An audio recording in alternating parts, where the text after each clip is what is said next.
In the heart of a raging snowstorm, a trembling boy clung to his last breath. Suddenly, through the howling winds, the blazing eyes of a dog emerged fierce yet filled with hope.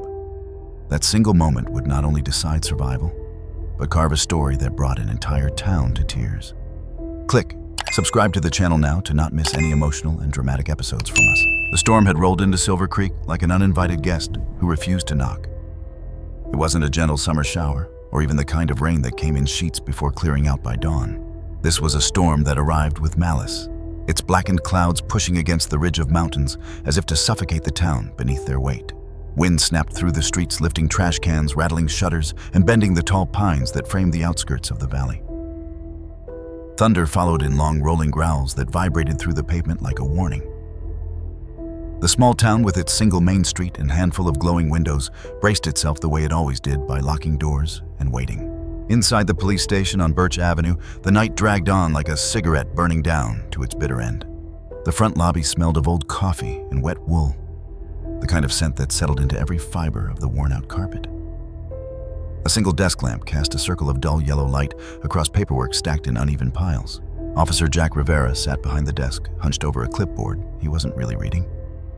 His salt and pepper beard shadowed his jaw, his brown eyes heavy with the fatigue of a man who had seen too much in his career. Jack had been a patrol officer in Silver Creek for 12 years, and though he still wore the badge with a sense of duty, the spark had dimmed. Nights like this, empty calls paperwork repeating itself. The sound of rain filling the silence made him wonder if he'd chosen the wrong line of work. Across the room, Emily Hart tried to keep herself busy. She was the newest officer in the department, barely 6 months out of the academy, and still wore the uniform with a kind of reverence. Her brown hair was pulled back into a tight bun, a few strands falling loose around her pale face. She tapped her pen against a file she'd been assigned to review missing person cases, most of which ended in reconciled families, not tragedies. Except one. She lingered on the most recent case, Liam Parker. 9 years old, vanished after basketball practice just 2 days ago. The file was thin, far too thin for the weight it carried. A child gone, no witnesses, no leads. Search parties combed the woods, drones scanned the ridges, volunteers walked the riverbanks. Nothing. The silence surrounding Liam's disappearance was louder than any thunderstorm. Emily stared at the boy's school photo clipped to the file, a freckled face, bright green eyes, a crooked smile. He looked so alive on the page, so present, it made the reality of his absence feel cruel. She pushed the file closed, forcing down the ache in her chest. Procedure said to follow leads, but procedure hadn't brought Liam home. Jack noticed her stare lingering too long. "You'll burn yourself out if you keep looking at that," he muttered, his voice gravelly from years of cigarettes he'd long since given up. "I don't see how not thinking about it helps," Emily replied, her tone sharper than she meant. Jack leaned back in his chair, the leather creaking under his weight. "Helps you survive? You'll learn that." Emily swallowed her retort. She wasn't ready to become callous. Not yet. The storm rattled the windows, then a sudden gust howling down the street like something alive. The lights flickered once. Jack cursed under his breath, reaching instinctively for the radio, as if static could offer comfort. And then came the sound that didn't belong to the storm. The doors, heavy oak double doors, the kind that usually stuck in their hinges, suddenly slammed open, as if kicked by the wind itself. Rain lashed in sideways, pelting the tile floor with droplets that gleamed under the fluorescent lights. For a heartbeat, both officers froze. Emily's hand went to her belt, fingers brushing the holster. Jack half rose from his chair, his eyes narrowing. Out of the storm's shadow, a shape emerged. Low limping, soaked to the bone. It was a dog, a German shepherd, massive in frame though ragged in appearance, staggered across the threshold. His fur was plastered flat against his ribs, black and tan, streaked with mud rain dripping in rivulets down his legs. His left ear bore a jagged scar fresh enough that blood mingled with the storm water. But it was his eyes, amber, burning with an intensity that seemed unnatural, that froze Emily where she stood. Clenched tightly in his jaws was a small bundle of fabric. The dog carried it like a soldier, returning with a fallen comrade's flag, refusing to let go, even as his body trembled with exhaustion. He crossed halfway into the lobby before his legs nearly gave out. With a heaving breath, he dropped the object onto the wet tile. The thud echoed louder than thunder. Emily stepped forward, every nerve alight. She crouched, reaching for the soaked piece of fabric. It was a child's jacket, small blue streaked with mud and blood. Her fingers fumbled over the zipper until they found the inside tag. She flipped it open, her heart stopping at the scribbled name. Liam Parker, her breath caught audibly. Jack muttered a curse so low it was nearly swallowed by the storm. Emily's gaze shot to the dog. He hadn't come seeking shelter. He hadn't come for food or warmth. He stood there wounded and shaking his eyes, darting between the door he'd entered through and the jacket now clutched in Emily's hands. He was trying to tell them something. Emily whispered more to herself than to Jack. He brought him to us. He's showing us. The shepherd growled softly when Jack moved closer. Not in threat, but in warning. Don't touch, don't interfere. The air crackled with an understanding Emily couldn't explain. She lowered herself to the dog's level, her voice steady calm. It's okay, boy. We hear you. Show us where. The dog's ears twitched. His gaze flicked again to the door, then back to Emily. His chest heaved with the effort of standing. Yet there was no mistaking it. He was waiting. Jack shook his head, skepticism hardening his features. You're not suggesting? Yes, Emily cut in, her voice firm now. We follow him. Jack barked a humorless laugh. You want to put your trust in a stray that limped in off the street? He's not a stray. Emily shot back. Look at him. He knows where Liam is. He came here for us. For the first time in weeks, Emily felt something stir in her chest that hadn't dared rise since the Parker case began. It wasn't logic. It wasn't procedure. It was instinct, raw, undeniable, the kind that had driven her into law enforcement in the first place. The shepherd let out a short, sharp bark, his tail stiff as he turned back toward the storm.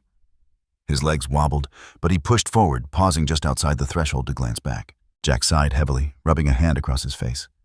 Damn it, Hart. Emily was already pulling on her jacket. You can stay, or you can come. But I'm not letting him go alone. For a moment, Jack just stared at her, caught between cynicism and the faintest flicker of hope.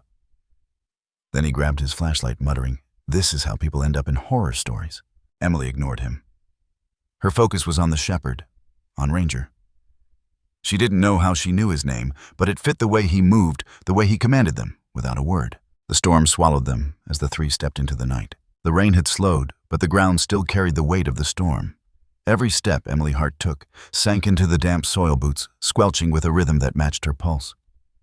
Jack Rivera followed close behind, muttering under his breath, the sound a mixture of doubt and frustration.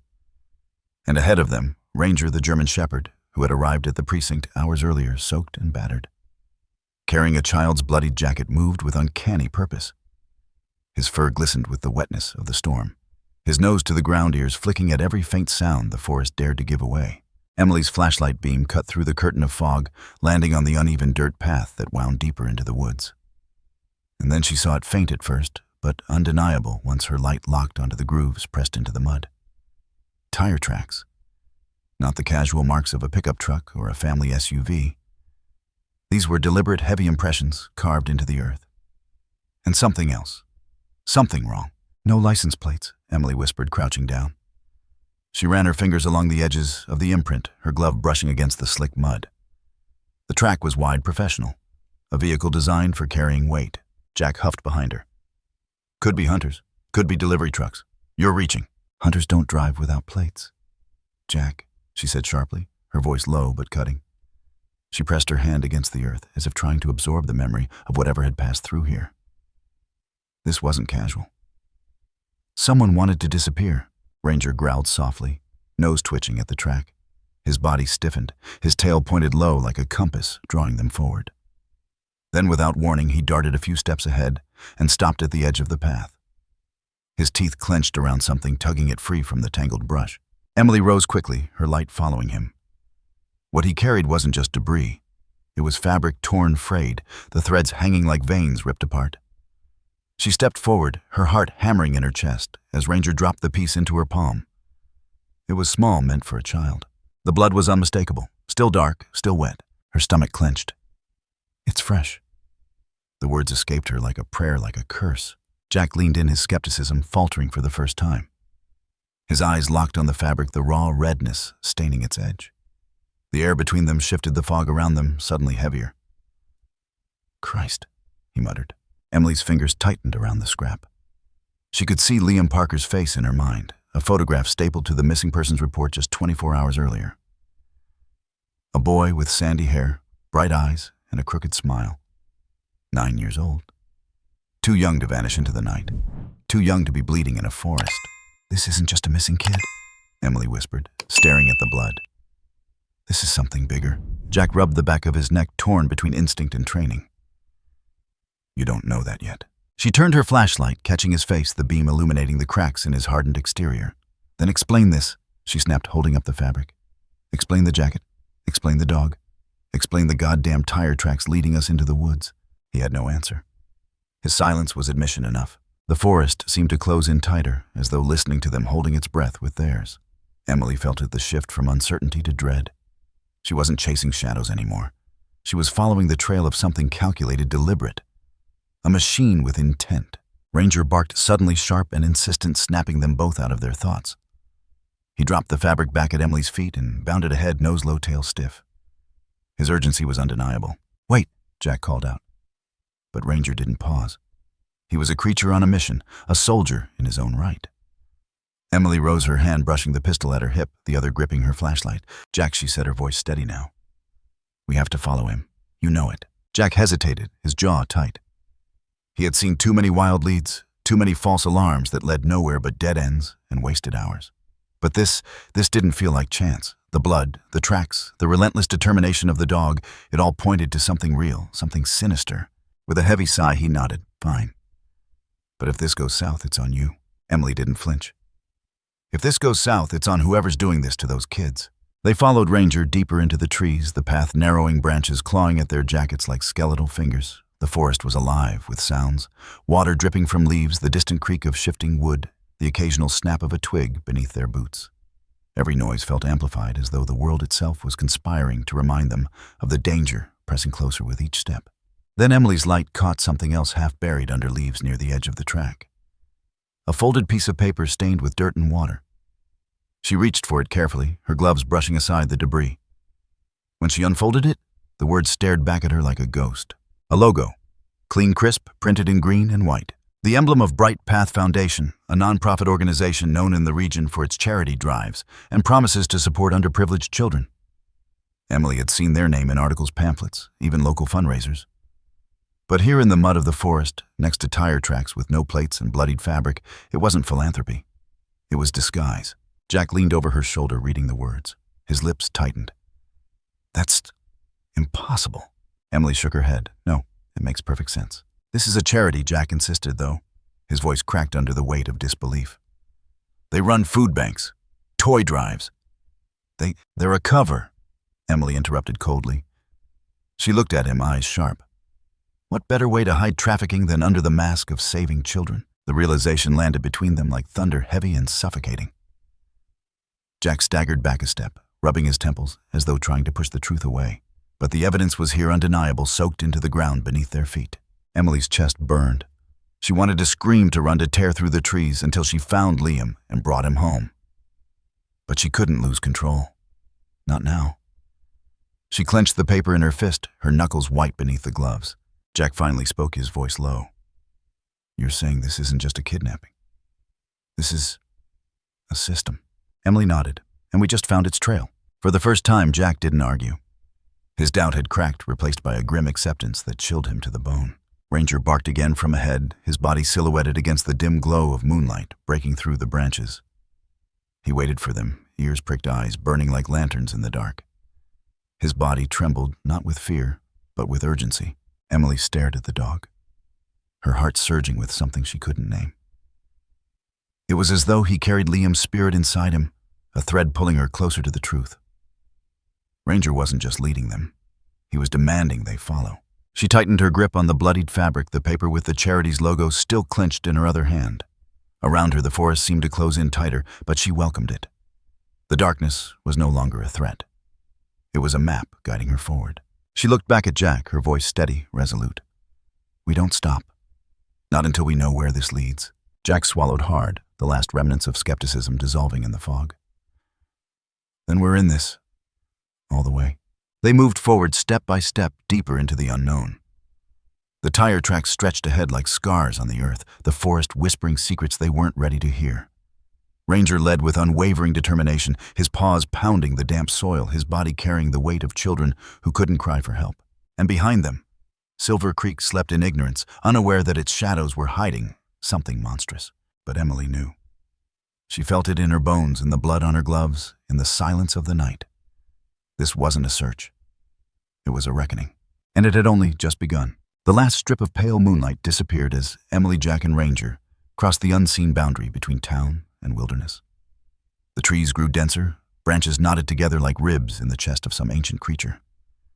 The sound of the storm that had battered Silver Creek was muffled here, replaced by the hiss of damp leaves and the occasional snap of a twig underfoot. Emily's flashlight beam wavered across bark scarred by time, picking up moisture that gleamed like sweat. Ranger moved ahead, shoulders rolling in silence, every step weighted with certainty. The first cabin appeared suddenly, almost materializing out of the mist. It leaned at an odd angle, its roof sagging as if the earth itself had grown tired of holding it up.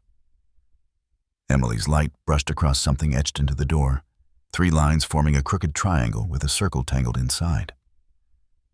The symbol was raw, burned into the wood. Its edges blackened the work of a hand that wanted permanence. Jack grunted. "Teenagers, graffiti, don't let your imagination." But Ranger growled low and vibrating a sound that cut through Jack's dismissal. Emily crouched, tracing her fingers near the mark without touching it. The symbol carried weight. It wasn't idle vandalism.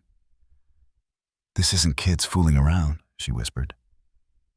"This means something." Ranger barked sharply, spinning toward the tree line. His hackles rose, and in the glow of the flashlight, his eyes burned amber. Emily followed his gaze, heart climbing into her throat. Another cabin stood deeper in this one, even more decrepit. Symbols marked it too. Spirals, jagged lines, shapes that repeated like a code. Emily felt the pulse of unease rising. Jack tried to rationalize. Maybe it's hunters, survivalists marking territory? But the uncertainty in his voice betrayed him. The forest wasn't random. Someone had mapped it with secrets. Then came the sound. A metallic click, too deliberate to belong to nature.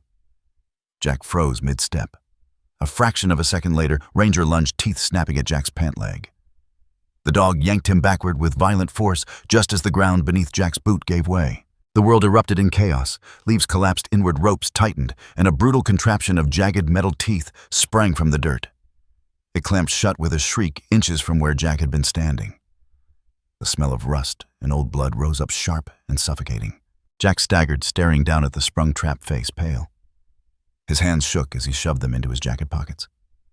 "That wasn't an accident," he said hoarsely. "That thing wasn't just lying here." Emily's heart pounded. She bent closer, the beam of her flashlight catching dried stains on the jagged steel. Someone had baited this place. Someone expected them. Ranger stayed tense, his body angled between Emily and the darkness of the trees, as though daring whatever had set the trap to reveal itself. The forest answered only with silence, thick and suffocating. Emily rose slowly, adrenaline fueling her certainty. She turned to Jack, her voice sharp, urgent. "You see now, this isn't a coincidence. That boy didn't just wander off. Whoever took him, whoever set these traps, they don't want anyone finding him." Jack didn't argue. The skepticism in his eyes had cracked, replaced with something rawer fear, mingled with reluctant belief. He nodded once terse. "All right, I'm with you. But we need to tread like we're walking into a minefield." They pressed deeper. Cabins multiplied like silent witnesses. Some were little more than skeletal frames, wood rotting away symbols carved into beams and doors. Others were intact, though abandoned shadows lingering inside, as if something unseen had refused to leave. Each step forward felt like descending further into a maze, built with intention.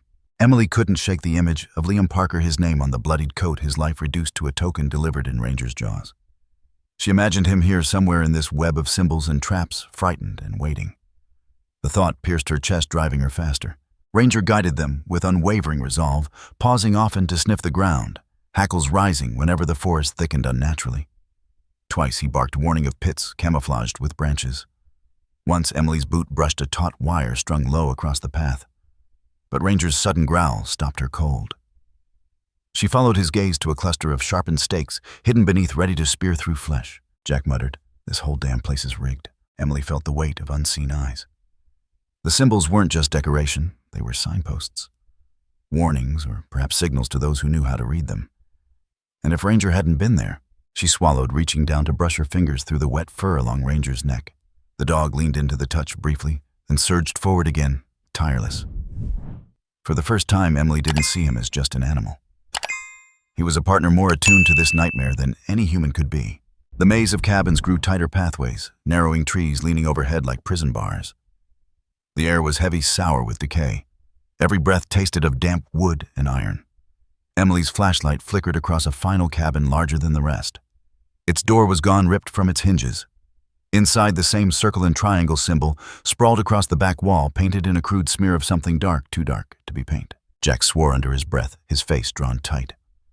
"What the hell is this?" Emily didn't answer. Her throat closed around the words.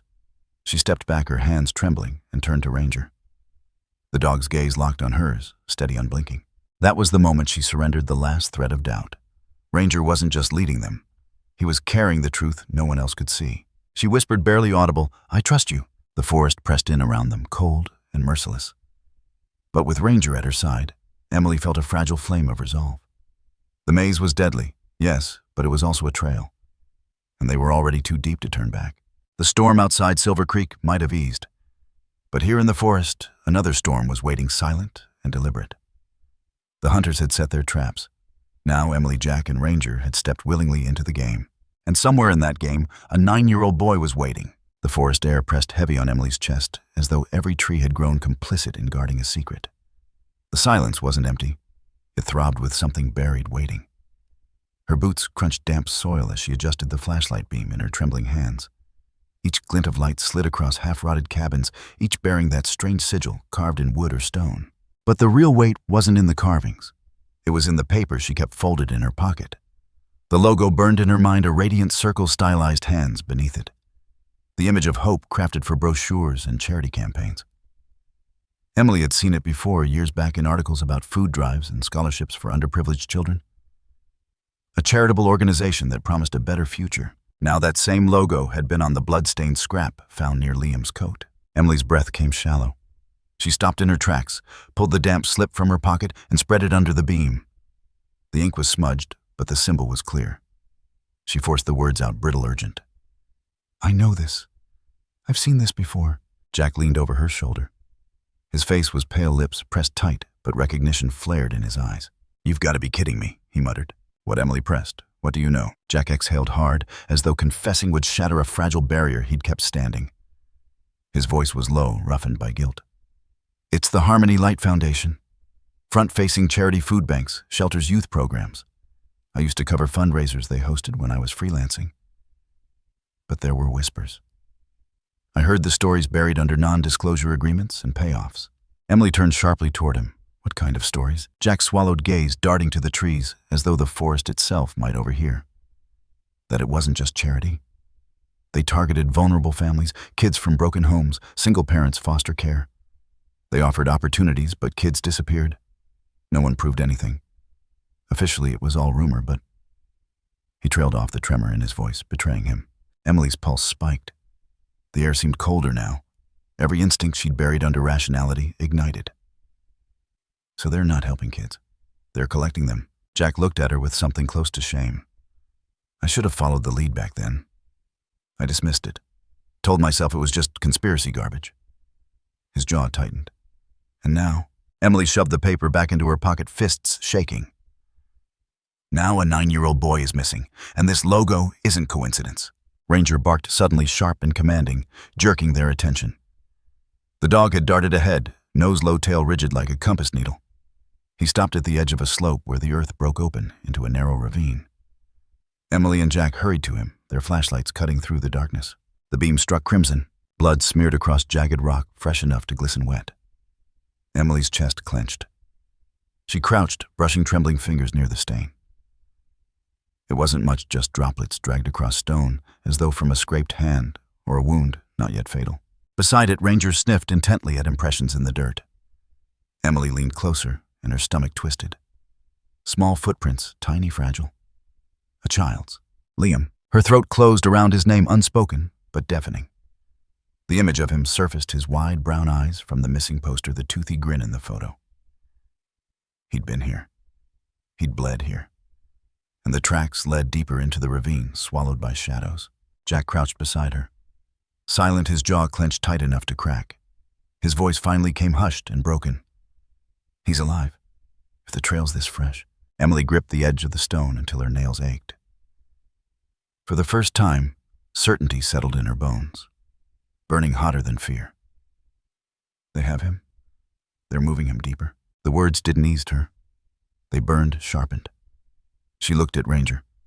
The dog's muscles quivered with restrained energy, eyes fixed on the trail ahead as if he could see through darkness itself. He gave a low growl, then started down the slope without hesitation. Emily followed, sliding on loose soil, Jack close behind. The ravine tightened as they descended, stone walls closing in, roots clawing through cracks overhead. Their flashlights bounced against rock, illuminating streaks of crimson that continued intermittently like a grotesque breadcrumb trail. The silence here was suffocating, broken only by Ranger's paws scuffing earth and their ragged breaths. Emily's mind raced not with speculation, but with clarity. The logo, the whispers about Harmony Light, the traps in the forest, all of it weaving into a pattern too cruel to dismiss. She finally voiced what her gut screamed. They're not random criminals. They're organized. They've been at this for years. Jack didn't argue. His silence was agreement heavier than words. At the base of the ravine, Ranger halted again. He pawed at the dirt near a jagged boulder, barking low. Emily swept her light. More footprints. Small, hurried overlapping with larger ones, boots pressing deep into the mud. A child being led, maybe dragged. Emily's stomach clenched as rage rose raw and searing. She turned to Jack, eyes blazing. We're not too late. He's alive, and we're going to find him. Jack held her gaze, something unspoken sparking between them. A shared vow forged not by trust in each other, but in the undeniable truth that Liam's survival depended on them. He gave a single nod, jaw hard.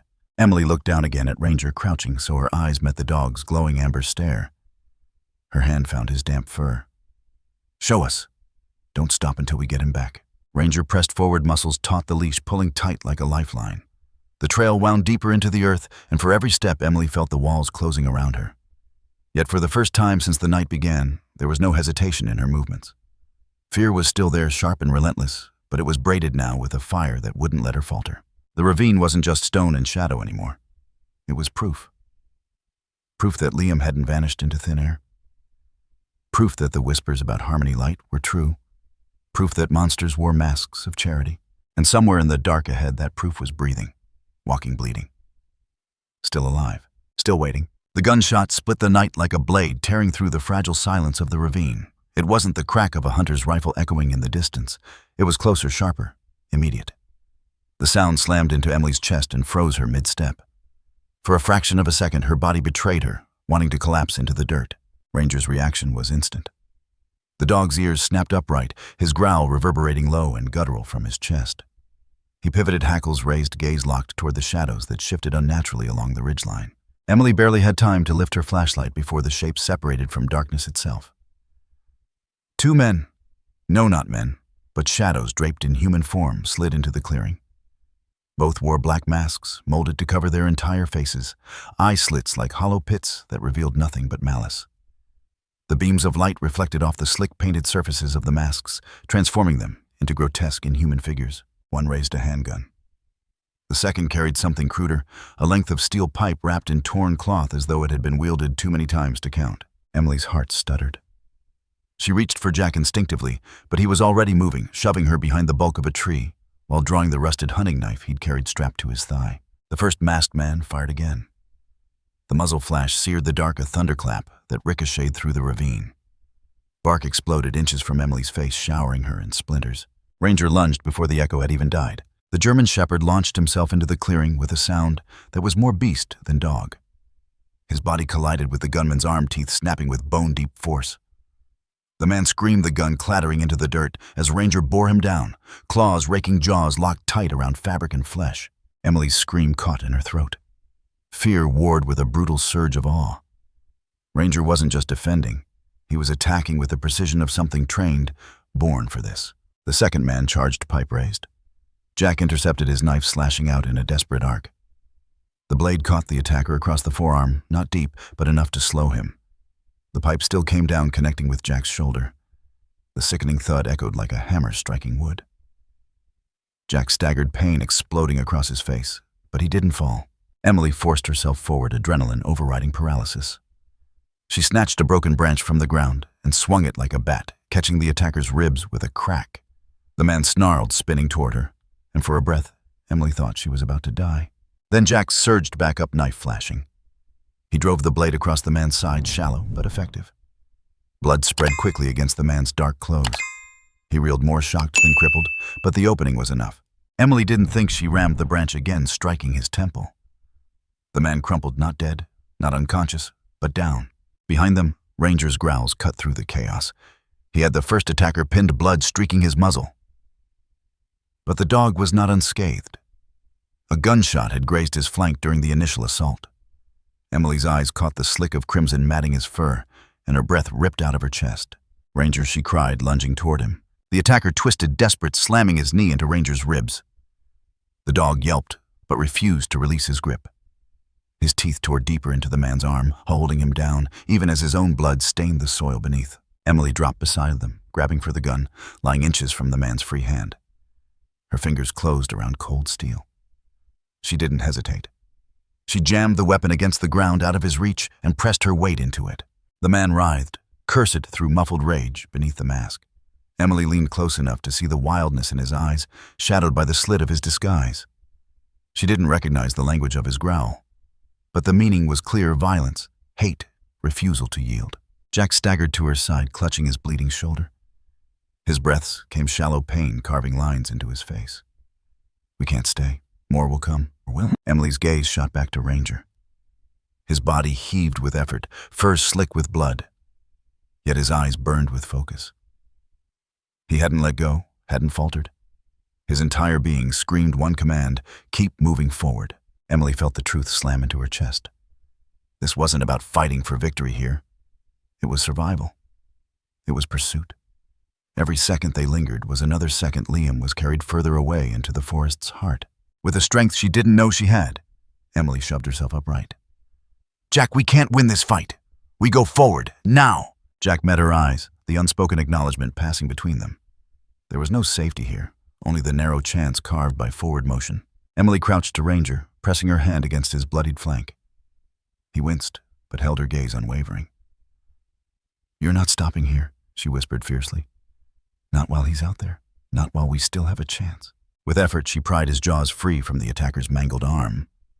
Ranger resisted, snarling, until she pressed her forehead against his and commanded with a voice steady, despite her terror. "With me. Now." Something in him relented. He stepped back, legs trembling, but firm, eyes already shifting toward the path ahead. The two attackers writhed in the dirt behind them, broken but not destroyed. Emily didn't look back.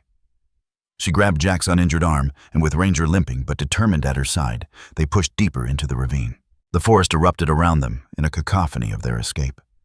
Ranger's ragged breathing, Jack's gritted groans, Emily's pulse pounding like war drums in her ears. Branches tore at their clothes roots, clawed at their boots, but nothing mattered except the space ahead. The trail, blood, footprints, fragments of evidence was the only compass they had left. Emily didn't dare imagine what awaited further in. More masked men, more traps, maybe worse. But she knew with a clarity sharper than fear, staying behind meant death. For them, for Liam, forward was the only choice. And so they ran, broken, bleeding, but unyielding, into the maw of the forest. Each step a vow carved in desperation. They would not stop until Liam was found. The forest thinned as they pressed on branches, clawing at their clothes, like skeletal fingers, unwilling to let them leave. The wind had died down, but the silence it left behind was heavier than any storm. Emily's lungs burned, her hands trembling around the flashlight she gripped as if it were the only thing tethering her to reality. Jack stumbled beside her, blood soaking through the sleeve wrapped tight against his shoulder. Ranger limped, but never faltered, his body screaming with pain. Yet his instincts locked on a trail Emily couldn't see. The dog slowed suddenly, hackles raised. His growl began low, almost a vibration in the air, and then deepened into a primal warning that clawed into Emily's chest. She froze, every muscle in her body coiling. "What is it?" she whispered, though she already knew. Ranger smelled something wrong. Jack raised his hand, signaling for stillness. His eyes scanned the darkness, searching for shapes, shadows, anything out of place. Then Ranger veered to the right toward a cluster of jagged rocks, rising like black teeth against the slope. Emily followed, heart hammering, the beam of her flashlight trembling as she cast it across the stone. That's when she saw it, a slab of rusted steel half hidden beneath ivy and rotting leaves. It wasn't natural. It was a door. Jack staggered forward, crouched despite the pain in his shoulder, and brushed the foliage away. The metal screeched against rock as he pried at its edge. A stale breath of air exhaled from the crack, thick with rot mildew, and something else, something that reeked of confinement. Emily gagged. "This isn't just a cellar." Jack's jaw tightened. "Mining camp, early 1900s. They used shafts like this all over Montana. Most are condemned." "Condemned," Emily repeated the word, sticking in her throat. "Or convenient." Ranger growled again, claws scraping against the steel, his body pulled taut like a bowstring. He wasn't just alert. He was angry, resisting the instinct to dive headfirst into whatever darkness lay below. Jack forced the hatch open with a grunt, and the door swung outward, shrieking like a wounded thing. A black throat yawned before them, stairs carved into stone, each step swallowed by shadows that seemed alive. Emily hesitated at the top, staring into that gaping void. Her breath caught when her light swept across the threshold and revealed the first sign. A shoe. It was tiny, scuffed one lace, missing the other, frayed, as if it had been chewed. Emily bent, hand trembling as she lifted it. Her fingers closed around leather, still soft, still warm from human touch, though she told herself that was impossible. Her vision blurred. She blinked hard, clutching the shoe as though it were proof Liam was screaming right beneath her feet. Jack steadied her with his good arm, voice quiet but firm. "He's been here." The truth cracked her in two. Relief, horror, proof of life, proof of captivity. They descended. Each step echoed like a drumbeat. The air thickened heavy with damp earth and rust, as if the mine had been waiting for them. Ranger pressed forward, low growls, constant now, his body rigid muzzle twitching with every scent. Emily's beam of light landed on the floor at the bottom. A splash of white cardboard folded and flattened. She crouched, her flashlight trembling as she read the faded blue lettering. A milk carton. Empty. The expiration date still visible last month. Not abandoned, not forgotten. Recent. Jack leaned close, picking it up with shaking fingers. "They've been using this place." Emily's stomach churned. She couldn't breathe past the iron weight in her chest. Her light shifted again. Something else caught in its glare, a frayed rope coiled on the ground. Fibers darkened with sweat and dirt. She swallowed hard, her hand tightening painfully around the shoe she still clutched. The walls closed in tighter with every discovery. The shaft seemed endless, a tunnel into the bowels of the earth, lined with relics that spoke not of industry, but of cruelty. Graffiti scrawled across stone, faded, and frantic names, dates, initials, scratched with nails or knives. Desperate attempts to prove existence before being swallowed whole. Emily staggered when her light caught on the next horror. Photos, pinned against the damp stone with rusted nails, they formed a grotesque gallery. Faces of children stared back, some grainy black and white, others in the soft pastel tones of school portraits. Boys and girls, all ages. Smiling, innocent, frozen in moments before they were torn away. Emily's breath hitched, the flashlight wavering. Oh my God. Her knees buckled, but Jack caught her, steadying her before she crumbled. His voice was low, heavy with a rage he barely controlled. "This isn't just Montana. Look at the dates, the city's Oregon, Wyoming, North Dakota." Emily's gaze blurred over the captions scribbled beneath each photo. Names, years, towns. A map of disappearance sprawling across state lines. Her chest convulsed. She thought of Liam's laugh, of his tiny sneakers lined by the door of his drawings, taped to the fridge. And then she thought of these children faces, smiling in ignorance, never knowing their portraits would hang here like trophies in a tomb. Her stomach lurched. She turned, pressing her hand against the stone wall to steady herself, bile rising in her throat. She swallowed it back with sheer force, the taste of copper sharp in her mouth. Ranger barked sharply, the sound thunderous in the confined space. Emily jerked her head toward him. The dog stood rigid, muzzle pointed deeper into the tunnel, teeth bared. He wasn't warning anymore. He was certain. Emily forced herself to her feet, her flashlight beam sweeping across the photos one last time. Her chest shook with sobs she refused to release. This is bigger than Liam. This is all of them. All these years. No one knew. Jack's face was pale beneath the grime, but his voice cut like steel. We know now. And we don't stop. Not until this ends. For a moment, their gazes locked, both understanding the enormity of what they had stumbled into. They weren't just looking for one child anymore. They had cracked open a vein of darkness that stretched beyond anything they could have imagined. Emily wiped her face with a trembling hand. She shoved the shoe into her pack, gripping the flashlight tighter. Her fear hadn't gone away. It had transformed. It was fuel now, rage sharpened into clarity. Then we go deeper, she said. Ranger stepped forward, a silent shadow bleeding into the dark. Jack nodded, once grim resolve in every line of his body. Emily followed, her pulse pounding like war drums, her light cutting through the black like a blade. They moved past the photos, past the rope, past the milk carton and the tiny shoe. Each artifact branded itself into their memory proof of a network that thrived on silence, hidden beneath the earth like a disease. The tunnel bent sharply ahead, disappearing into absolute black. Ranger growled low, pressing closer to Emily's leg, ready for what lay in wait.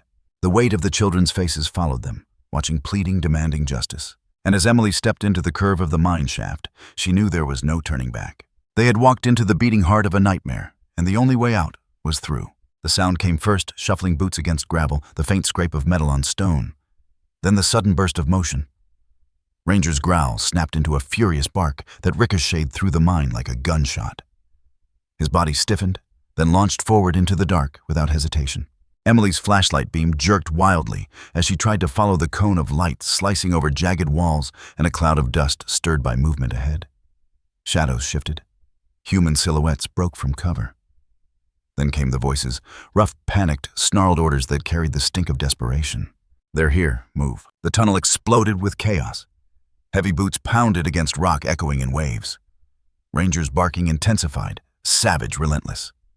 Emily surged forward, heart hammering in her throat. Jack followed, slower, pain etched into his every step, his wounded arm clutched tight to his chest. Still, his free hand never loosened around the pistol he carried low at his side. The light caught them, the first of the fleeing figures. Two men, ragged but armed, sprinting deeper into the shaft. They glanced back with wild eyes, their faces twisted with something between fear and fury. Emily's gut turned to stone. These weren't strangers stumbling onto the mine. They were predators. And Liam. "Go!" Jack rasped, pushing her ahead. Emily's legs carried her faster than she thought possible, fear and rage propelling her into the black. The walls seemed to close in, pressing tighter with every breath. Ranger was already yards ahead, his snarls bouncing like gunfire, his massive body streaking after the men who had dared to steal children and hide them in this pit. A flash of steel. Emily gasped as one of the men wheeled around mid-run, arm arcing, a blade glinting in her beam. Jack lunged, intercepting his body, colliding with the attackers. The knife slashed downward, catching his already wounded arm. Jack roared, a guttural sound of pain that echoed like an animal's. His pistol clattered to the ground, sliding into shadow. Emily screamed his name, skidding to a halt. But Jack didn't fall. With sheer will, he locked onto the man's wrist, twisting hard. The blade clanged against, stone sparks flying. Blood seeped faster from Jack's shoulder, now soaking through the bandage, dripping down his chest. He was losing strength. Emily's heart wrenched, torn between him and the chase. But before she could move, Ranger barreled past, too fast, too focused. The tunnel ahead erupted with more figures. Not two, but four. The gang hadn't scattered, they'd regrouped, trying to draw Emily and Jack into a snare. Emily froze for a fraction too long. That's when one of them lunged at her. She barely had time to scream. His weight slammed into her, knocking the flashlight from her hand. Darkness collapsed around her as she hit the ground, the breath ripped from her lungs. Cold stone pressed against her spine, the smell of sweat and leather filling her nostrils as the man's hand clamped over her mouth. "You shouldn't have come here," he hissed, his knife gleaming inches from her face. Her body convulsed with terror. She bucked, clawed at his wrist, but he pressed harder, the blade kissing her cheek with a cold promise. Jack shouted somewhere in the dark, his voice ragged with pain. She couldn't see him. Couldn't see anything. Then thunder. Not gunfire, not boots, Ranger. The dog's roar shook the tunnel deeper than any bark Emily had ever heard. It wasn't the call of a pet, it was the war cry of a soldier. The pressure vanished as the man above her screamed. Ranger's weight slammed into him, with bone-cracking forced teeth tearing into flesh. The knife clattered away, spinning useless into the dark. Emily gasped for air, scrambling back, her hands clawing at stone as she watched. Blood sprayed as Ranger locked his jaws on the man's forearm, dragging him down. The gang's supposed lieutenant, larger, stronger than the rest, thrashed wildly, his voice turning into a high, ragged shriek as the dog tore through muscle and sinew. Emily's hands shook uncontrollably, but something inside her hardened. She grabbed the fallen flashlight, clicked it back on, and aimed its beam into the chaos. The light struck Ranger's body taut with fury, his muzzle soaked scarlet.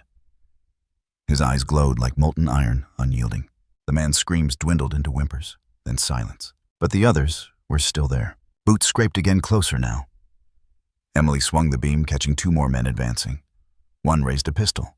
Emily Jack's voice rang from behind, rough but commanding. His hand emerged from the dark, grasping the dropped gun. The shot that followed cracked through the tunnel, the muzzle flash igniting the shaft for a split second. One man crumpled. The other bolted, shoving past his fallen comrade. He vanished into the winding black, his footsteps receding like a drumbeat of retreat. Silence settled for a breathless moment.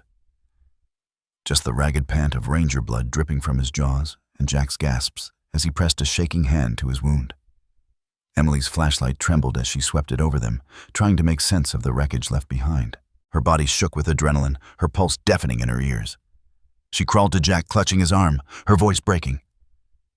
"You're bleeding too much. We need to get out." "No." His voice was steel even as it cracked. His eyes burned through the pain locked on the tunnel ahead. "We're not leaving him. Liam's down there. I can feel it." Emily's throat tightened until she couldn't breathe. Liam. The tiny shoe. The milk carton. The faces on the wall. Every instinct screamed at her to run to drag Jack out of this nightmare before the mine buried them both. But the thought of Liam trapped in this darkness, her baby's eyes staring at her from one of those nailed photos, ignited something fiercer than fear. Ranger stood over the fallen lieutenant's body chest, heaving muzzles soaked in crimson. He looked at Emily, then down the tunnel, then back again, as if asking the question neither of them could say aloud. "Go on or retreat?" Emily swallowed, wiping her face with a trembling hand. She steadied her light, meeting Ranger's eyes. "Take us to him." The dog growled once deep and sure, then turned padding into the black. Jack staggered, leaning hard on Emily's shoulder, but his grip on the pistol never loosened. His blood left a trail on the stone floor behind them, mixing with the crimson Ranger had spilled. The tunnel seemed endless, stretching deeper, darker, pulling them into the bowels of something monstrous. But there was no turning back. They had survived the ambush. They had seen what these men were capable of. And now, with every step, Emily's terror transformed into something sharper, an edge of fire that cut through the dark. Because this wasn't just a chase anymore, it was a war. The deeper they pushed into the mine, the colder the air became. It wasn't just the chill of stone and earth pressing down around them. It was the weight of silence, of secrets that had festered here too long. The flashlight beam flickered across rusted rails, embedded in the floor relics of miners long gone. Jack stumbled with every third step, his blood leaving a dark breadcrumb trail behind them. Emily tightened her grip on his waist, forcing him upright, forcing him forward. She knew every second mattered now. Ranger surged ahead, no longer snarling but moving with a grim, purposeful intent. His ears flicked his body taut, his paws landing silently despite his massive size. Emily could feel it in her bones. He was leading them somewhere specific, somewhere he already understood. Then they saw it. The passage widened into a cavern carved unnaturally smooth, as if altered after the mine had closed. The flashlight beam struck iron, thick, corroded bars welded into crude doors. At first, Emily thought her mind was tricking her. The shapes behind the bars didn't move too small to be grown men. Then a sound cut through the cavern. A cough, weak, fragile. Emily froze. Her throat closed around his name before her lips moved. Liam. The beam steadied on one corner of the cage. There he was. Curled into himself, his hair matted his little face, pale and streaked with dirt. His tiny body shook, racked with silent sobs he was too exhausted to voice. But then, his eyes blinked open, catching the light. Recognition. The world collapsed around Emily. The tunnel, the iron, the blood, all of it blurred. She saw only those eyes, her baby's eyes.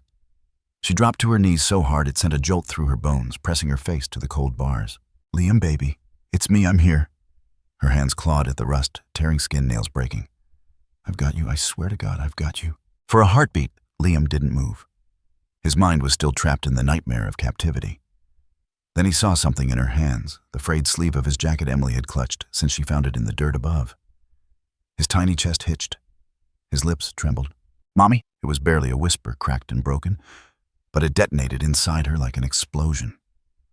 Tears gushed down Emily's face as she sobbed, Yes, baby, it's Mommy." His small hands stretched through the bars, desperate, reaching for her. Emily grabbed them, pulling them to her face, kissing every filthy knuckle. Her body shook with joy and terror, afraid to let go, afraid if she blinked, he'd vanish. Then as her light shifted, she realized Liam wasn't alone. There were more. Dozens of eyes blinked back at her from the shadows of the cage. Thin faces, some younger than Liam, some older. Children. Too many. Their clothes were tattered, their hair dirty, their bodies trembling as if they hadn't seen light in weeks. Some clutched each other for warmth. Others just stared blankly beyond tears, their souls battered but not yet broken. Emily's stomach turned bile rising. This wasn't just about Liam. This place was a tomb for innocence, a holding pit for stolen lives. She wanted to scream to tear the world apart for letting it exist.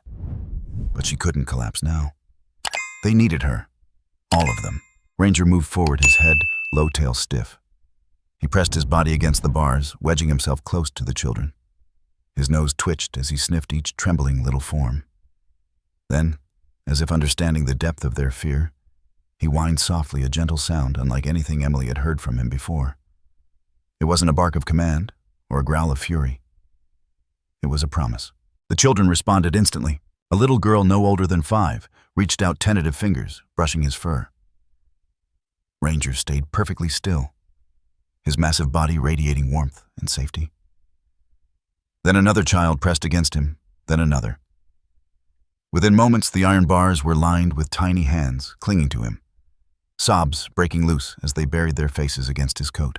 Emily's vision blurred again, her heart splintering under the weight of it. These children had been living in terror, but at the sight of Ranger, the dam cracked. They cried not the muffled, silent weeping of fear, but the ragged, desperate crying of release. Jack leaned heavily against the cavern wall, his pistol still trembling in his grasp. His face was pale, his lips bloodless, but his eyes shone with something raw. He'd seen battlefields. He'd seen men die in deserts halfway around the world. But this broke him in a way war never had. "We have to get them out," Emily whispered fiercely, her voice jagged with urgency. "We can't leave them here another second." She scrambled along the bars, searching for a lock. Her hands shook too violently to focus. The cage was sealed with chains thick and corroded, but padlocked with newer steel. The kind you couldn't just break with bare hands. "Jack," he swayed but nodded, fumbling at his belt. He pulled free a small pry tool he always carried. His bloodied hands shook as he shoved it toward her. "Do it." Emily seized it. She jammed the metal into the lock, twisting, straining until her arms burned. The children watched her wide-eyed, their cries softening into something like hope. Liam pressed his little face between the bars, whispering, "Mommy, hurry." The lock resisted. Every second stretched into eternity. Ranger growled softly, pacing ears flicking toward the darkness behind them, as if aware danger wasn't gone. Emily's muscles screamed.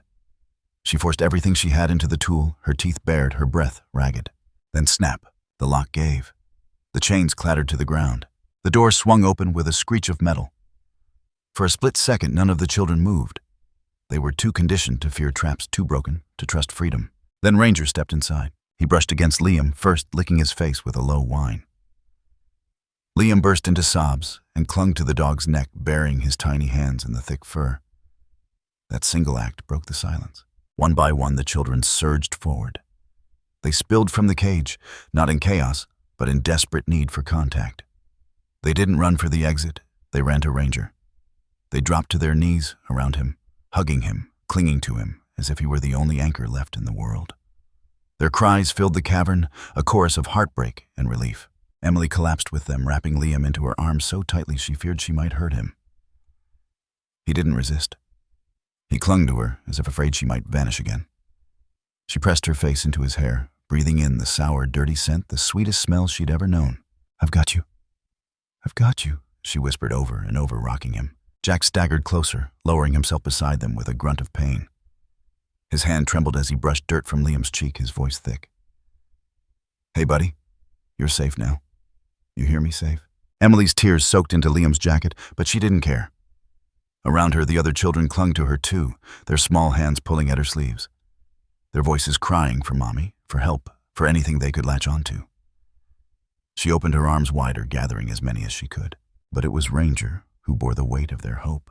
The dog stood tall among them, his chest heaving, his coat streaked with blood that wasn't his. Yet he lowered himself carefully, letting the smallest crawl onto his back, letting others bury their faces into his side.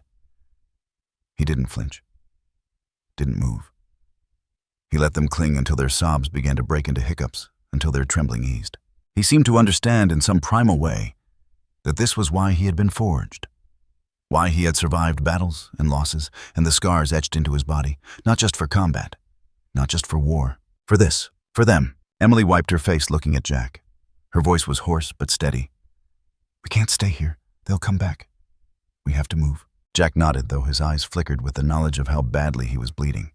Still, he forced himself upright, bracing against the wall. His gaze swept the children.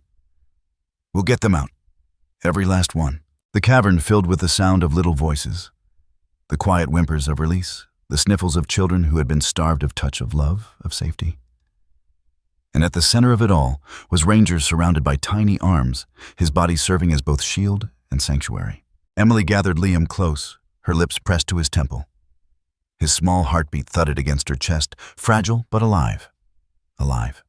She would never let him go again. Never. And yet even in this moment of salvation, a shadow lingered. They weren't free yet. The mine still had corridors that bled darkness and predators who might return. But for the first time since this nightmare began, Emily felt something other than fear coursing through her veins. Hope. Because in the heart of this hell, surrounded by children who clung to them with desperate faith, she saw it clearly. They were not alone. They had each other. And they had Ranger Guardian Warrior Savior. The dog stood, his body quivering with exhaustion, but his eyes fixed on the tunnel ahead. His low growl rumbled again, not in rage this time, but in vow. Whatever came next, he would face it. For them. For the children who now clung to him, as if he were the last light in the dark. The air inside the cavernous chamber of the mine felt like it was cut from stone itself, heavy, unmoving, cold enough to press against their lungs. Emily's chest rose and fell rapidly as she positioned herself in front of the children, shielding them with her own body. Jack staggered to her side, bloodied and pale, yet his eyes blazed with that same stubborn will that had carried him through war's cases and now this nightmare. And then the echo of slow, deliberate footsteps filled the darkness, each one like a judge's gavel against stone. The man who emerged from the shadows was not like the masked foot soldiers they had fought earlier. He was calm, measured, and that made him far more dangerous. His face was lean, his jaw sharp, his slicked back hair gleaming in the dim lantern light. In one hand he carried a pistol, and in the other he toyed with a silver cigarette lighter, clicking it open and shut a cruel rhythm that sent shivers through the damp air. "Impressive," the man said, his voice deep and unsettlingly smooth. "You've come farther than anyone else. But this is where it ends." His eyes slid over the children huddled behind Emily, then to Jack, who gritted his teeth and tried to straighten himself despite the wound in his side. Emily swallowed hard, steadying her breath. "Who are you?" she demanded, though she already knew the answer. The man's smile widened. "I am the one who makes sure the system stays clean. Children like these, disposable, forgotten, invisible. Until we give them purpose, until we shape them." His voice dripped with certainty, as though he were delivering a sermon rather than a confession. Jack forced himself forward, his steps uneven but resolute. "I've heard your kind before," he growled. "Monsters hiding behind the word purpose. You're not a visionary. You're a parasite." The man tilted his head, almost amused. He raised the pistol, slowly leveling it at Jack. The children whimpered, clutching one another. Emily's heart thundered in her chest. Her every instinct screamed to leap forward to shield Jack, to protect them all. But her body was taut with terror.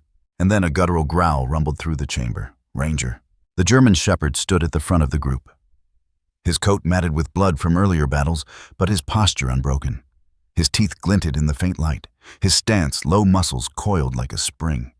The sound alone seemed to pierce the darkness, an unspoken promise that he would not let this man take another child.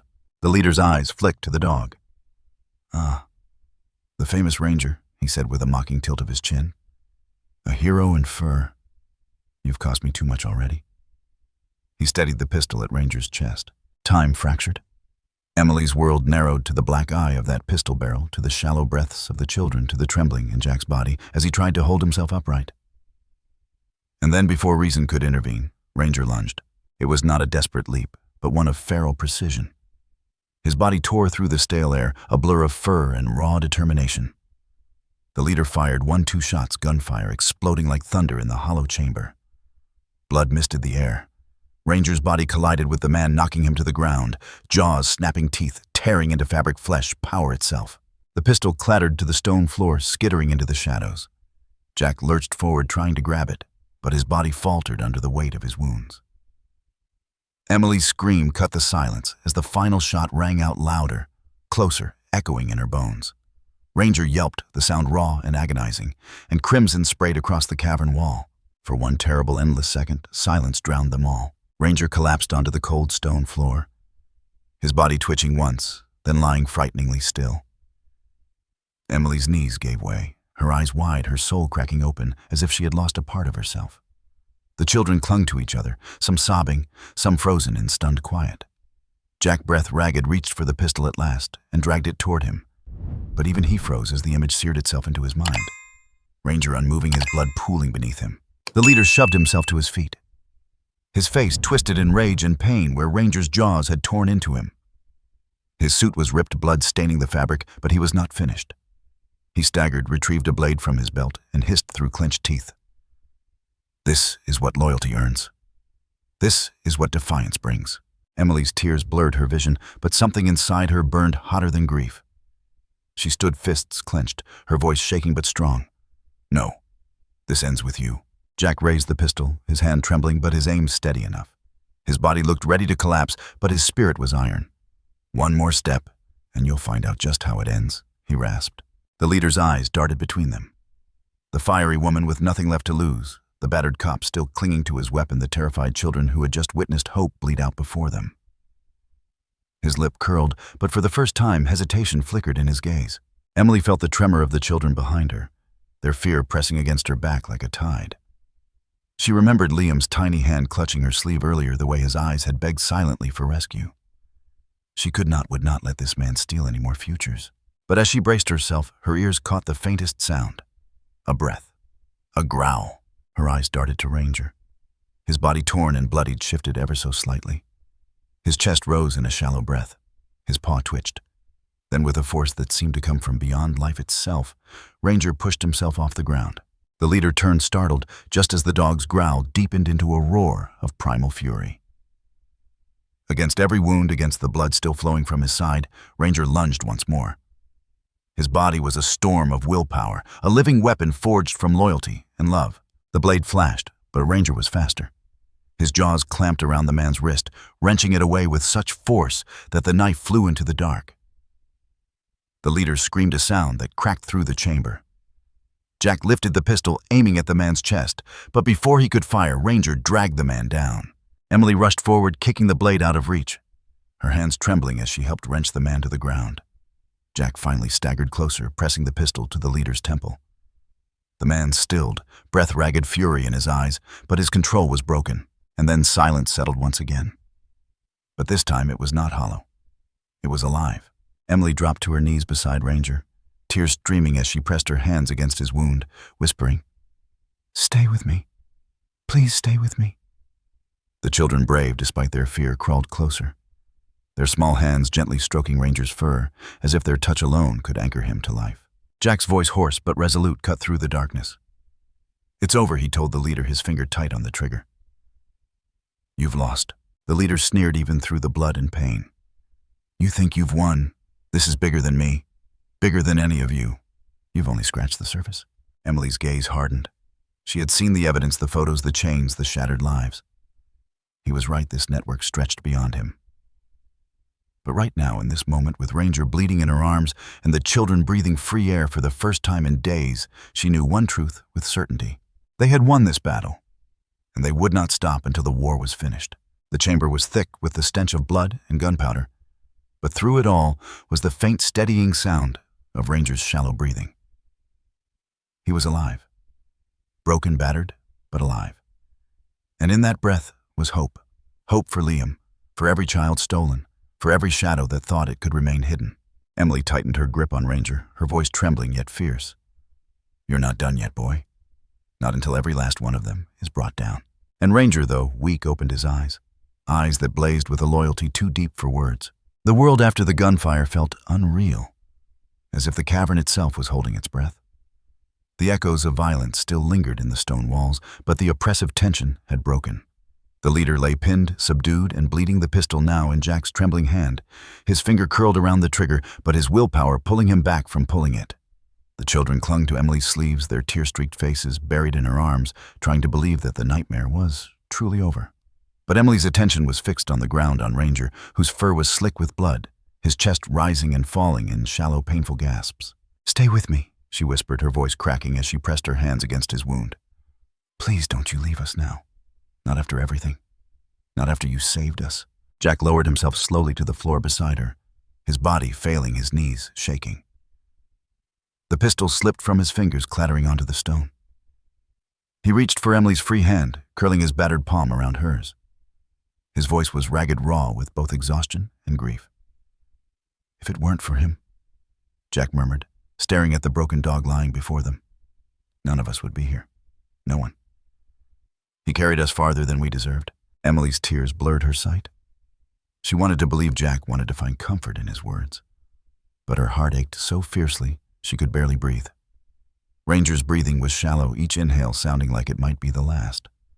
His eyes, half open, still followed her, still anchored to her presence. And that somehow broke her even more. Then above them, a sound tore through the silence. A helicopter's rotor, voices barking through radios, heavy boots striking the stone floor in a pounding rhythm. The authorities had come. FBI agents in tactical gear surged into the chamber, their rifles sweeping the dark corners, their flashlights cutting through the gloom.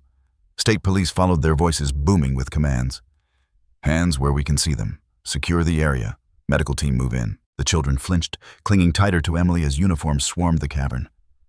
But soon the agents were kneeling beside them, their hands gentle, their voices low and reassuring. One woman wrapped a trembling girl in a blanket. Another lifted a boy into her arms, whispering that he was safe, now safe at last. The transformation was almost unbearable. These children who had lived in cages, who had forgotten what mercy sounded like, were finally being held by hands that meant protection, not pain. Emily's throat tightened. Relief was supposed to feel like freedom, like air after drowning. Instead, it felt sharp, jagged, impossible to accept, while Ranger bled out beneath her. Jack leaned closer, his voice steady, even as his body shook. "Emily," he said softly, "look at them. They're going to live. Because of him. Because of you." She shook her head, choking back a sob. "Not without him. I can't let him go like this. He doesn't deserve this." Her hand pressed harder against Ranger's wound, her own blood mixing with his. The medical team rushed over, crouching beside them. One of the paramedics, a grizzled man with eyes hardened by years of tragedies, met Emily's gaze. He didn't need words. His expression carried all the doubt she feared.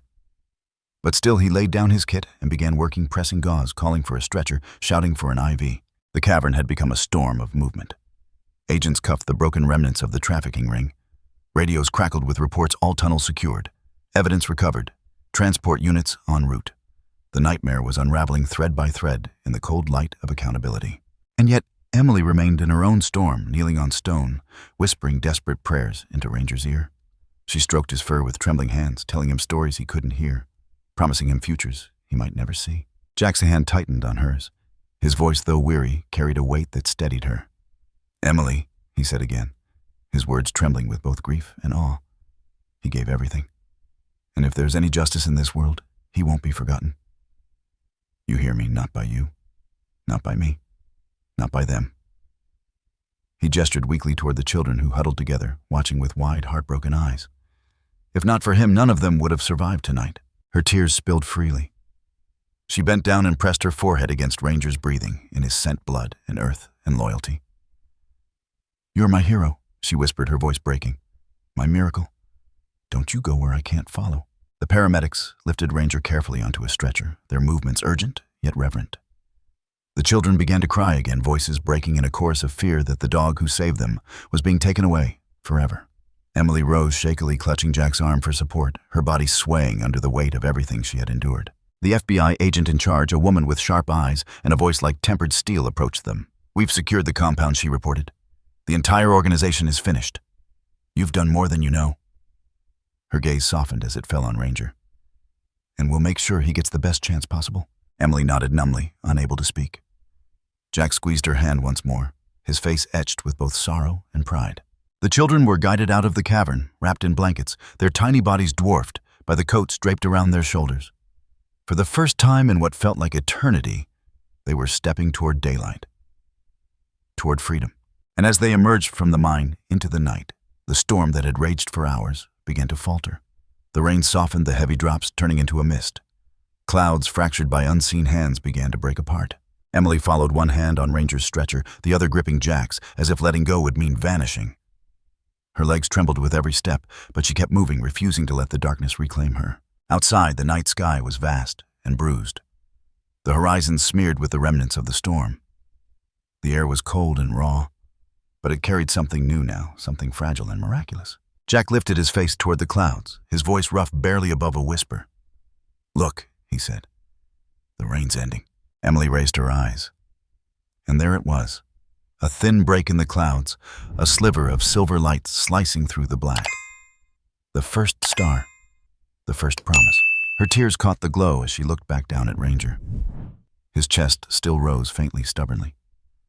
Life clung to him the way he had clung to them all. Emily bent once more, pressing her lips to his ear. "The storm is over," she whispered. "You brought us through. You gave us tomorrow." Jack's voice wavered, breaking under the weight of emotion he rarely showed. He touched Ranger's paw, his calloused fingers trembling. "If it weren't for him," he said again. But this time it was not just to Emily. It was to the night itself, to the children who now breathed free to the world that would never know the debt it owed. If it weren't for him, nobody would have made it out alive. The words hung in the air like scripture, heavy with truth, impossible to deny. Above them, the rain ceased altogether. The storm clouds tore apart, revealing the faint blush of dawn on the horizon. A single shaft of light speared down, cutting through the lingering mist, falling across the broken mine entrance, where survivors stood together, their lives forever marked, forever intertwined. It was not victory in the way stories promised it would be. It was jagged and raw, laced with loss and scarred by blood. But it was theirs, a bitter, fragile triumph carved out of pain and sacrifice. And as that first light broke across their faces, Emily understood healing would take years. Scars would remain, but hope had not been buried in the dark. It had crawled out with them, battered but alive. And at its heart was Ranger, faithful, unyielding, and unforgettable. The hospital smelled of antiseptic and hope. Two things Emily Carter had learned to recognize in equal measure. She sat in the waiting room, with her clothes still torn, her hands still bearing traces of Ranger's blood. Her body trembled with exhaustion, but her mind refused to rest.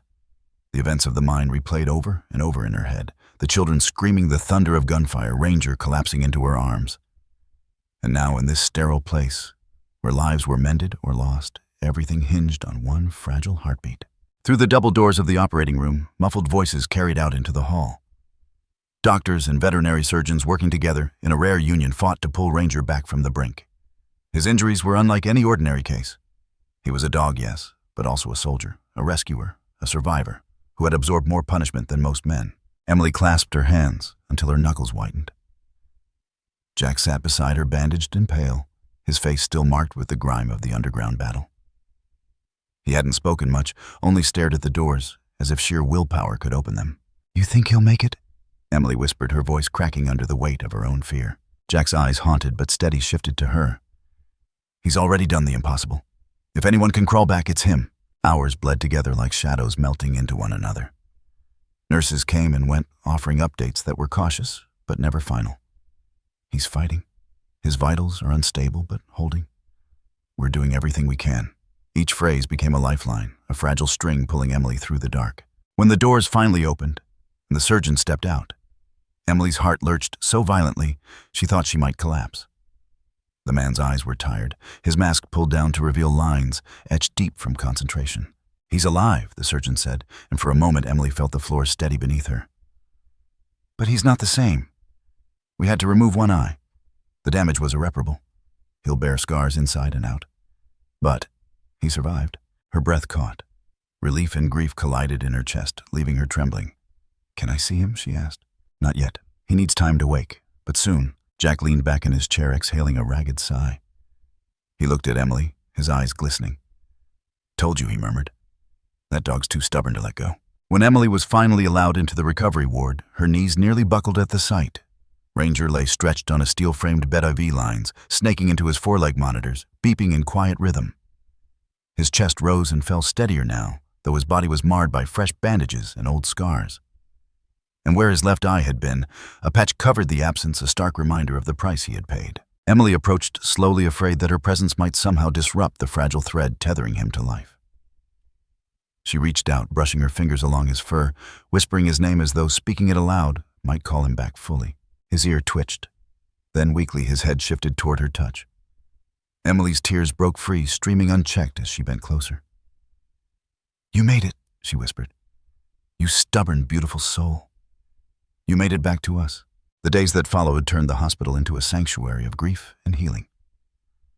The children rescued from the mine were treated in nearby wings, their bodies fragile, but their spirits slowly reigniting. Among them was Liam, the boy whose bond with Ranger had become the silent heartbeat of the entire ordeal. When Liam woke after days of sedation, his first question was not about himself, but about the dog. Emily was there when he asked, his small voice barely above a whisper. "Where's Ranger?" Emily's throat closed, but she forced herself to answer. "He's here. He's alive. Do you want to see him?" Liam's nod was barely perceptible, but the intensity in his eyes left no room for delay. The nurses wheeled him into Ranger's recovery room, his thin frame lost in hospital sheets, his small hands clutching the rail of his bed. The moment Liam saw Ranger, tears burst from his eyes. He reached out with trembling fingers, and Ranger, though weak, lifted his head just enough to press against the boy's hand. "You came back," Liam whispered, choking on his own sobs. He leaned forward, his voice catching on every word. "You're my hero. My hero." The room fell silent, even the medical staff lowering their gazes, unwilling to intrude on the raw purity of the scene. Emily pressed her hand to her mouth, her heart breaking and mending all at once. Jack turned away, his shoulders shaking with silent emotion. From that moment, word spread like wildfire. The story of the scarred dog who had saved children from a trafficking ring, who had lost an eye but refused to surrender, reached every corner of Silver Creek. The townsfolk began arriving in waves, first just to the hospital parking lot, then lining the sidewalks with flowers, handwritten notes, and stuffed animals for the children. Some came to donate blood, others to volunteer meals. The community that had once seemed fractured by fear now gathered united in grief and gratitude. When the hospital staff finally agreed to let the public see Ranger from a respectful distance, the crowd wept. Men who had seen combat wiped their eyes. Mothers held their children tighter. Teenagers stood in stunned silence, learning what sacrifice looked like. And through it all, Ranger lay quietly, his body battered, but his spirit unbroken, the patch over his missing eye becoming less a symbol of loss and more a badge of survival. Emily never left his side. She spoke to him through long nights, promised him a future beyond cages and battlegrounds. She brushed his fur, fed him carefully by hand, and made sure he never faced the shadows alone. One evening, as the sun dipped low and cast golden light through the blinds, Emily sat with Ranger's head in her lap. Jack leaned against the wall nearby, watching her with quiet intensity. "You know what you have to do, don't you?" Jack said softly. Emily looked up, her hand stilling on Ranger's fur. "What do you mean?" "He's not just some war dog anymore. He's family. Yours. He chose you, and after all this, you've got to make it official." Emily's lips trembled. She looked back down at Ranger, his one remaining eye following her as if he understood every word. And in that gaze she saw it, the bond forged not in comfort, but in fire, unbreakable, undeniable. She bent low, whispering into his ear. "No more cages. No more battles. You're mine now. You have a home with me. Always." The decision was made in that whisper, but it rippled outward. When Emily signed the adoption papers, the hospital staff cheered quietly. When she carried him out days later, a crowd gathered on the steps, clapping and crying, as if witnessing the return of a hero from war. The children stood in the front row, Liam among them, his hand still bandaged but raised high in salute to his protector. His voice rang out clear and strong despite the weakness of his body. "He's our hero." The crowd echoed it, voices overlapping, breaking.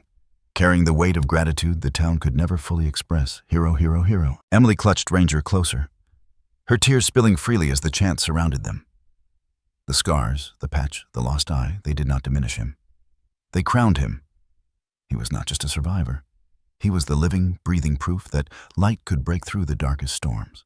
As they walked into the fading light of Silver Creek, Emily felt the future pressing down on her, not with fear, but with promise. Healing would take years. The children would carry scars. The town would never forget the evil it had faced. But they would also never forget the miracle that had walked out of the storm, bloodied but unbowed. And at the heart of it all was Ranger, no longer just a dog, but a symbol, a guardian, and above all, a member of a family that had chosen one another through fire and pain. Emily whispered as they crossed the threshold into the cool evening air. "Welcome home." Ranger, with one good eye, looked back at her and wagged his tail. It was enough. It was everything. The world had shifted in the 12 months since the storm in the mine. Time didn't erase the scars, those remained etched into flesh, memory, and silence. But it transformed them into something else. Reminders of what had been endured, proof of what had survived. Silver Creek, once known only as a quiet mountain town, was now a place whispered about far beyond its borders, a town that had faced darkness and answered it with light. At the center of that light was a boy who had once nearly vanished into the shadows and a dog who refused to let him go. Liam Carter was no longer the fragile, broken child the hospital had carried out in blankets. His body was still thin, his gait uneven from the lingering injuries of captivity, but there was a fire in his eyes that hadn't been there before. At 11 years old, he spoke with a gravity that silenced rooms. People leaned in when he raised his voice, not because of authority, but because of the truth threaded into every word. The truth had a name: Ranger. The Ranger Foundation for Child Protection had begun as Liam's impossible idea, a thought scribbled in the margins of his hospital notebooks when he couldn't sleep. He had written, "Protect kids like Ranger protected me." Emily had found those words months later and refused to let them stay on paper. She made calls, rallied survivors, reached out to donors who had followed the story in headlines. What began as the dream of a boy became a movement, a registered non-profit with lawyers, volunteers, and a mission as clear as its name. The headquarters sat on the edge of Silver Creek in a renovated brick building once slated for demolition. Now, its windows gleamed with light, its walls covered with artwork drawn by children who had found safety within. The sign above the door bore Ranger's silhouette, scarred, one-eyed, unbowed, forever frozen in mid-stride. Inside, laughter mingled with the hum of activity. There were therapy rooms painted in warm colors, safe spaces where children whispered secrets to counselors, and a courtyard where Ranger walked slowly, stiffly among them. He was older now, his body bearing the weight of years and the aftermath of violence. His gait was uneven, each step deliberate, but his eye, his one remaining eye, still carried the piercing intensity of a sentinel. When Ranger entered a room, the atmosphere shifted. Children who trembled at the sound of doors closing found comfort in his presence. Survivors who couldn't meet the gaze of adults knelt by his side and stroked his fur. He didn't need words. He didn't need promises. His scarred body told its own story. Pain survived battles, endured a spirit that would not yield. Emily Carter was never far from him. The woman who had once stumbled through life with anger in her chest now wore her scars like armor. She had been appointed to lead a specialized unit on child trafficking, an irony she accepted with solemn pride. Her days were filled with raids, investigations, and courtroom testimony, but her evenings were often spent at the foundation watching Ranger do what no human could heal with presence alone. Sometimes when the children gathered in a circle, Emily would sit among them and share her own story. She spoke not as an authority figure, but as someone who had lost and clawed her way back. "We all carry shadows," she would say, her hand resting on Ranger's head. "But shadows mean light is near. And sometimes it takes someone or something walking beside us to help us find it." The town of Silver Creek embraced its new identity. Annual fundraisers filled the square. Local businesses donated portions of their profits to the foundation. The statue project proposed by the mayor had been met with unanimous approval and tireless effort. Bronze had been molded and shaped until it captured Ranger. In timeless form, one paw raised, scars visible, eye patch, unmistakable head lifted as if surveying the horizon for danger that would never again go unanswered. The unveiling drew a crowd larger than the town had ever seen. Families arrived from across the state. News crews lined the sidewalks, cameras aimed not only at the statue, but at the boy who had inspired it.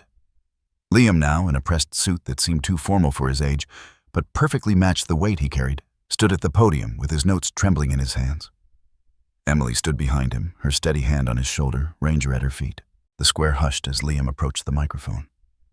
His voice wavered at first, the uncertainty of a child speaking to hundreds, but then it steadied. "Then, a year ago," he began, "I thought the world had forgotten me. I thought I was small enough to disappear and no one would ever notice. But I was wrong, because someone noticed. Someone who didn't care that I was scared or weak. Someone who saw me when I couldn't see myself." He looked down at Ranger, who blinked up at him slowly, tail thumping once against the stage. "Ranger saved me. Not just from the people who wanted to hurt me, but from the part of myself that wanted to give up. He showed me that scars don't mean you're broken, they mean you fought and you survived. And because of him, I'm standing here today. Because of him, kids like me will have a place to go where they are seen, protected, and believed." The crowd stirred, sniffles and muffled sobs rising among them. Liam took a shaky breath and pressed on. "This statue isn't just for Ranger. It's for every child who thought they didn't matter. It's for every survivor who carries scars they're afraid to show. When you look at him, I want you to remember hope has teeth. Hope fights back. And hope never gives up, even when it loses an eye. His small hand reached down, brushing against Ranger's fur. He's my hero. And now he'll be here forever, reminding us to protect each other the way he protected me. With trembling fingers, Liam lifted the wreath of white lilies and laid it gently at the base of the bronze statue. The petals brushed against the cold metal paw, and for a heartbeat, the crowd seemed to hold its breath. Then applause erupted.